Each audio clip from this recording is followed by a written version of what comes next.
അള്ളാഹു ചോദിക്കുന്നുണ്ട്, അല്ലദീന യത്തഖിദൂനൽ കാഫിരീന ഔലിയാ മിൻ ദൂനിൽ മുഅ്മിനീൻ, മുഅ്മിനീങ്ങളെ കൂടാതെ മുഅ്മിനീങ്ങളെ കൂട്ടത്തിൽ കൂടി ദീൻ അനുസരിച്ച് ജീവിക്കാതെ കാഫിറുകളെ പിൻപറ്റുന്നവർ, കാഫിറുകളുടെ മോഡലുകൾ സ്വീകരിക്കുന്നവർ, തടിവടിയന്മാർ, കാഫിറുകളെ ഡ്രസ് ധരിക്കുന്നവർ, റോൾ മോഡലുകൾ കാഫിറുകളെ ആക്കുന്നവർ, അവർ വിചാരിക്കുന്നത് അയബ്തഗൂന ഇൻദഹുൽ ഇസ്സ, അവരെടുക്കലാണ് ഇസ്സത്ത് എന്നാണോ?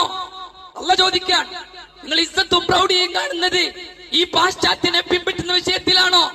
അള്ളാഹുവിനെ ധിക്കരിച്ചവരെ പിൻപറ്റുന്ന വിഷയത്തിലാണോ? നബിയെ അങ്ങ് പറഞ്ഞു കൊടുക്കുക, ഇന്നൽ ഇസ്സത ലില്ലാഹി ജമീഅ, സകല പ്രൗഢിയും സകല ഇസ്സത്തും സകല ക്രെഡിറ്റും അല്ലാഹുവിന്റേതാണ്. അല്ലാഹുവിന് തരേണ്ടത് ഇസ്സത്ത്.